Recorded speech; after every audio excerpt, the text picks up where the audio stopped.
Welcome back.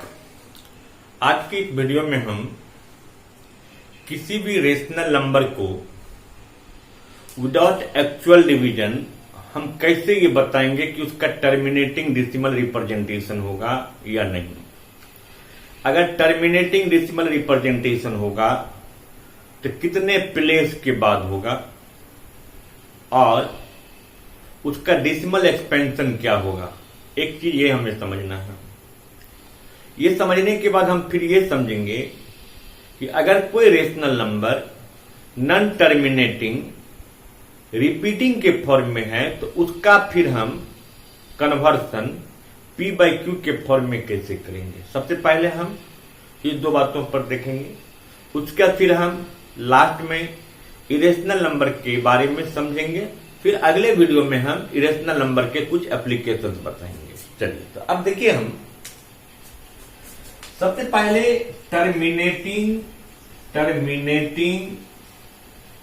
Decimal representation है ना, decimal representation ये बताने के लिए अगर कोई भी नंबर P by Q के फॉर्म में है ये देखना है, और Q का प्राइम फैक्टर अगर हम निकालेंगे और उसके प्राइम फैक्टर्स के अगर एक्सप्रेशन 2 के पावर m इंटू 5 के पावर n के फॉर्म में होगा, जहां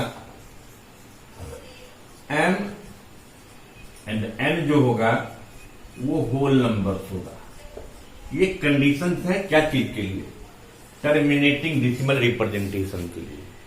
चलिए अब हम एक क्वेश्चन अगर हम यहां लिखते हैं कि अगर मान लीजिए हम 23/40 लिखे सपोज, तो अगर हम 23/40 लिखे तो 40 का हम प्राइम फैक्टर निकालेंगे। सबसे पहले 2 से आप करते हो 20, फिर हम इसको 2 से करेंगे, फिर ये 10 होगा, फिर 2 से करेंगे ये 5 होगा, 5 से 1 होगा।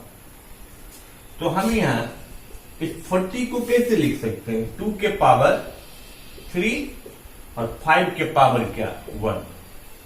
तो इसके डिनोमिनेटर किस फॉर्म में आ गया, 2 के पावर m इंटू 5 के पावर n। तो आप यहां लिखेंगे here is denominator lie in the form of 2 के पावर m इंटू 5 के power n, so it has terminating decimal representation. Clear.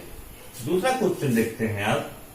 अगर मान लीजिए फिर एक अगला एग्जांपल लेते हैं कि 23/125 है।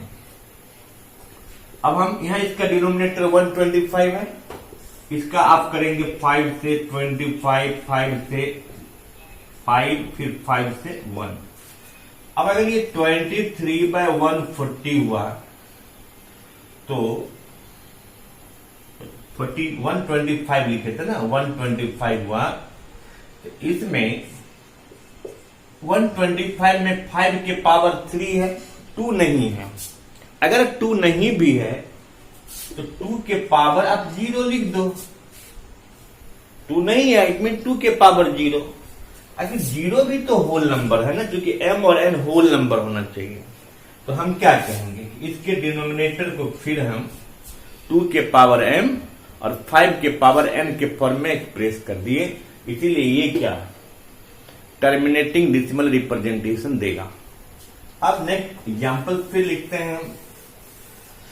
अब अगर हम फिर लिखते हैं कि 131/8 लिखे,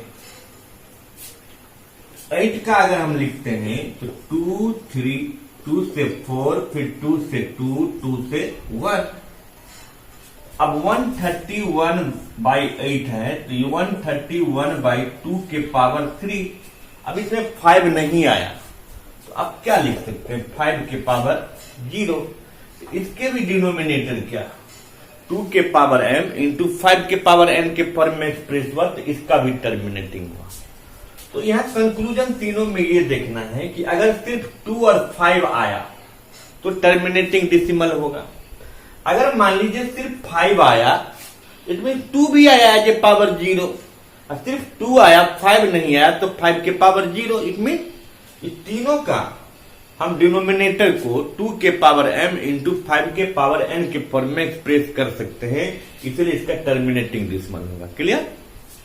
अब अगर कोई वही हमको कह दिया कि 18 का बताना है, 18 का अगर हम करते हैं तो 2 से 9, 3 से 3, 3 से 1, 18 को हम क्या लिख सकते हैं? 2 के पावर 1, 3 के पावर 2। अब आप कहोगे 5 नहीं है, चलो 5 के पावर 0 कर देते हैं।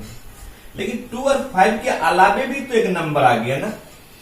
अगर अलावे आ गया 2 और 5 के अलावे, इट मीन कि उसके डिनोमिनेटर का एक्सप्रेशन 2 के पावर m इंटू 5 के पावर n के फॉर्म में नहीं हो रहा है, इसका टर्मिनेटिंग डेसिमल एक्सप्रेशन नहीं होगा। तो टर्मिनेटिंग डेसिमल रिप्रेजेंटेशन के लिए उसी का होगा जिसके डिनोमिनेटर को हम 2 के पावर m इंटू 5 के पावर n के फॉर्म में एक्सप्रेस कर सकते हैं। पहला क्वेश्चन हुआ। अब आ जाइए, अब यहां पर दूसरा क्वेश्चन फिर पूछेगा कि आफ्टर, देखिए बहुत इंपॉर्टेंट क्वेश्चन है, आफ्टर हाउ मेनी प्लेसेस, कितने, अगर वो टर्मिनेट है, अगर टर्मिनेटिंग डेसिमल है तो वो कितने प्लेस के बाद टर्मिनेट होगा। After how many places it will terminate, ये देखना है। तो अभी हम ये समझे कि टर्मिनेटिंग तभी होता है जब 2 के पावर m इंटू 5 के पावर n के फॉर्म में आता है। अब जैसे आप देखिए इसमें सबका 2 के पावर m और 5 के पावर n के फॉर्म में है। यहां पर सबसे मैक्सिमम पावर क्या है? 3। तो जब किसी भी डिनोमिनेटर का प्राइम फैक्टराइजेशन जब 2 के पावर m इंटू 5 के पावर n के फॉर्म में आएगा, उसमें जो सबसे मैक्सिमम पावर होगा, जैसे यहां पर मैक्सिमम पावर 2 का सबसे ज्यादा है, अगर 2 के पावर सबसे ज्यादा है 3 है, इसका मतलब ये 3 प्लेस के बाद टर्मिनेट करेगा। इसमें 5 के पावर 3 है तो ये 3 प्लेस में टर्मिनेट करेगा, ये भी 3 प्लेस में टर्मिनेट करेगा। अब यहां सवाल आता है कि अगर मान लीजिए दोनों का पावर सेम हो जाए तब भी क्या कहेंगे हम? तो भी ये 3 ही प्लेस में टर्मिनेट करेगा। ठीक है, ये समझ गए पहला क्वेश्चन। क्वेश्चन 2 था। अब क्वेश्चन 3 है कि अगर टर्मिनेट होगा तो उसका डेसिमल एक्सप्रेशन भी लिखना है, डेसिमल एक्सप्रेशन, और ये डेसिमल एक्सप्रेशन बिना डिवाइड करके बताना। ये दोनों क्वेश्चन बहुत इंपॉर्टेंट है, एनसीईआरटी में आपको मिलेगा। तो अब आप देखिए, हम 20 मान लीजिए यही क्वेश्चन है और इस क्वेश्चन में हमको बताना था इसका टर्मिनेटिंग डेसिमल एक्सप्रेशन है कि नहीं। अगर है तो कितना प्लेस के बाद टर्मिनेट करेगा, साथ साथ उसका decimal expression without actual division लिखना है। चलिए, तो हमने सबसे पहले ये बताया कि इसके डिनोमिनेटर को हम 2 के पावर m इंटू 5 के पावर n के फॉर्म में एक्सप्रेस कर सकते हैं, इसलिए इसका टर्मिनेटिंग होगा। सबसे मैक्सिमम पावर 3 है, इसीलिए 3 प्लेस के बाद टर्मिनेट करेगा। अब कह रहा है कि डेसिमल भी लिखो। जब डेसिमल लिखने लगेंगे तो क्या करेंगे आप देखिए, 23, उसमें जब 2 और 5 होता है तो डेसिमल लिखने के टाइम में 2 और 5 का सेम पावर होना चाहिए। तो अब आप कहेंगे कि 2 के पावर 3 और 5 के पावर 1 तो है ही, तो 5 भी कितना बार होना चाहिए? 3 बार होना चाहिए। तो जिसमें 1 है ही, तो आप 5 के पावर 2 से इसको गुना कर दीजिए। ये तो आप एक्स्ट्रा लाएंगे, तो आप जो एक्स्ट्रा लाएंगे उसी एक्स्ट्रा से आप ऊपर नीचे भी गुना करेंगे, यानी 23 गुने 5 के पावर 2। अब देखिए, इसको जब हम बनाते हैं तो 23 गुने 5 के पावर 2 25 बट्टा 2 के पावर 3 गुने 5 के पावर 3 हो गया। ठीक, अब आप इसको गुना कर दीजिए। 25 तिया 75 के 5 हाथ में 7, 25 गुना 50 7 57 बट्टा 2 पंचे 10 के पावर क्या 3। तो पावर कितना बना? 10 का 3। तो आप इधर में 3 से गिनिए, 1 2 3, कहा पॉइंट पर जाएगा 0.575, इसके पहले 0 दे दिए, आंसर आ गया। क्लियर? अब मान लीजिए क्वेश्चन है, देखिए 23/125 है। अब इसमें 23 5 के पावर 3 था, और 2 के पावर कितना होना चाहिए, 3 होना चाहिए। अगर यहां 2 के पावर 3 के तो यहां भी 2 के पावर 3 कर दीजिए। अब 2 के पावर 3 8 हो गया, 23 गुने 8 और 5 गुना 10 के पावर 3 हो गया। फिर इसको गुना करेंगे, 8 3 24 के 4 हाथ में 2, 8 गुना 16 2 18 बट्टा 10 के पावर 3, तो 3 आया तो 3 प्लेस में टर्मिनेट करेगा, मतलब 0.184 हो गया। ठीक है, इस तरह से हम इसको क्या बना सकते हैं, क्लियर हो गया होगा। अब देखिए, तो अभी हम देखें कि टर्मिनेटिंग कैसे बनाएंगे। टर्मिनेटिंग है तो कितने प्लेस में टर्मिनेट करेगा और फिर उसका डिसिमल एक्सप्रेशन क्या होगा। अब है अगला क्वेश्चन है कि अगर नॉन टर्मिनेटिंग डिसिमल दिया हुआ है, नॉन टर्मिनेटिंग रिपीटिंग है, तो उसको कहेगा क्या कि P/Q के फॉर्म में लिखो। अब है नॉन टर्मिनेटिंग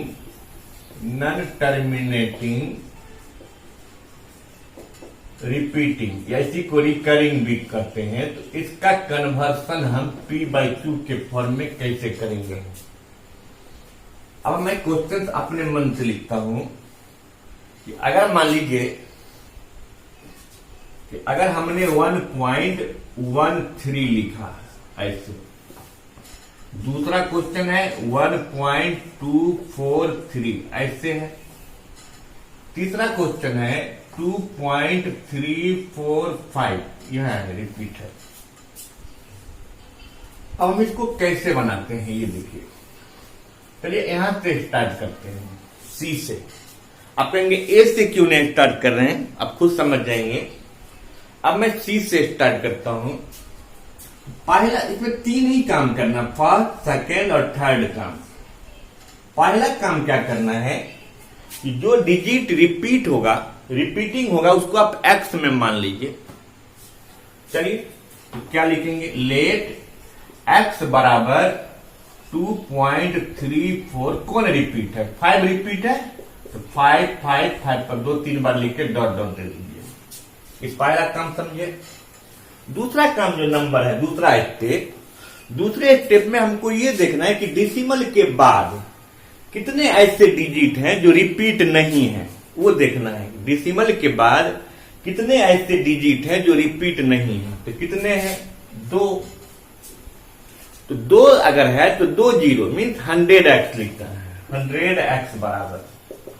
अगर 2 जीरो इसमें आप बढ़ाए तो ये जो डिसिमल है वो 2 प्लेस इधर शिफ्ट कर जाएगा, 234.555, ये कर दिए।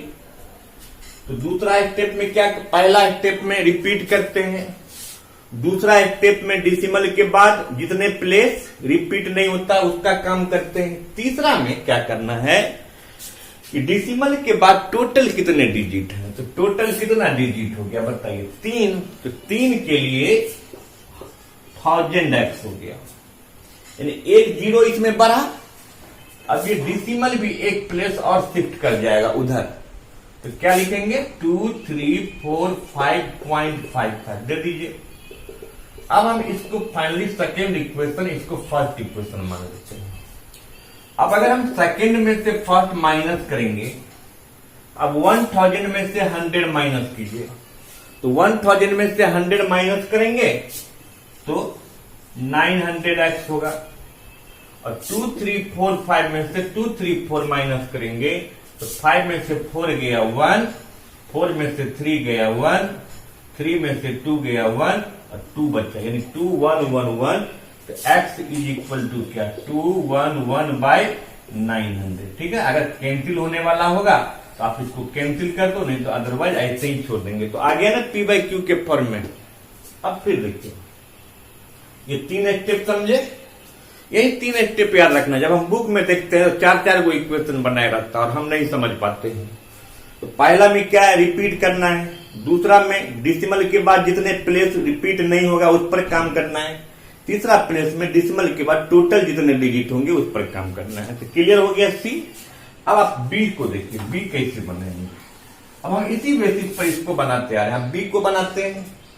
पहला स्टेप में किसको रिपीट कर देंगे, तो क्या लिखेंगे, कि लेट x बराबर 1.24343 डॉट डॉट हो गया। दूसरा में क्या बोले थे कि डिसिमल के बाद जितने प्लेस रिपीट नहीं है, तो एक प्लेस रिपीट नहीं है एक डिजिट, तो एक के लिए आप 10x लिख दिया, एक जीरो बढ़ा तो एक डिसिमल उधर शिफ्ट कर गया, यानी 12.43 डॉट डॉट दे दिए। अब तीसरा में क्या टोटल, टोटल 3 है, तो 3 के लिए क्या 1000 है, जितना होगा उतना जीरो डाल के लिखना है। अब यहां कितना जीरो बढ़ा, इससे 2 जीरो बढ़ा तो 2 प्लेस इधर शिफ्ट कर जाएगा। तो अब आप 1243.4343 डॉट डॉट दे दिए। क्लियर? ऐसे ना सी बनाए थे, इतना ही काम किए थे।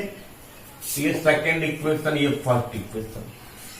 अब सेकेंड में से आप फर्स्ट को माइनस कर दीजिए, 1000 में से 10 माइनस करेंगे तो 990x, और 1243 में से 12 माइनस करेंगे तो 3 में से 2 गया 1, 4 में से 1 गया 3, तो 1231। अब बताइए x बराबर कितना, 1231/990। क्लियर?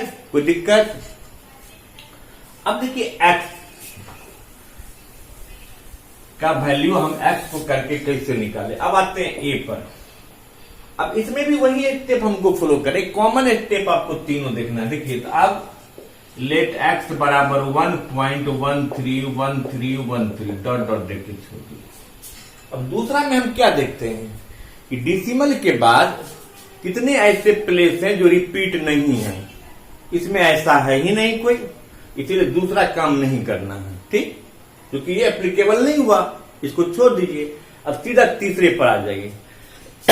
अब तीसरे में क्या करेंगे, टोटल कितना है 2 डिजिट, तो 2 डिजिट है तो 100x बराबर, अब ये 2 प्लेस उधर शिफ्ट किया, यानी 113.1313 डिजिट।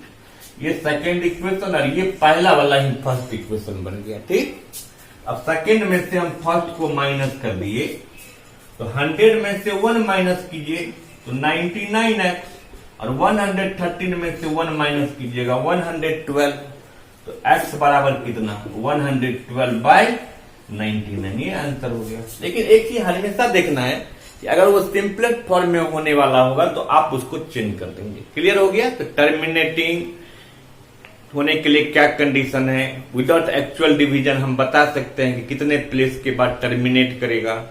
अगर टर्मिनेटिंग होगा तो उसका हम without actual division decimal expression लिख सकते हैं। कोई नॉन टर्मिनेटिंग अगर रिपीटिंग है, रिकरिंग है, तो उसको हम p/q के फॉर्म में कैसे लिखते हैं। ठीक है, अब इस वीडियो में थोड़ा सा हम इरेशनल नंबर के बारे में समझते हैं, फिर अगले वीडियो में हम इरेशनल नंबर का एप्लीकेशन बताएंगे। देखिए अब इरेशनल क्या होता है। इरेशनल नंबर में कि अभी आप देखें कि अगर रिपीट किया तो भी इरेशनल, टर्मिनेट किया तो भी इरेशनल होगा। तब आखिर इरेशनल क्या होगा, तो जो ना टर्मिनेट करे जो ना रिपीट करे, यानी जिसका neither terminating nor repeating decimal होगा, नाइदर टर्मिनेटिंग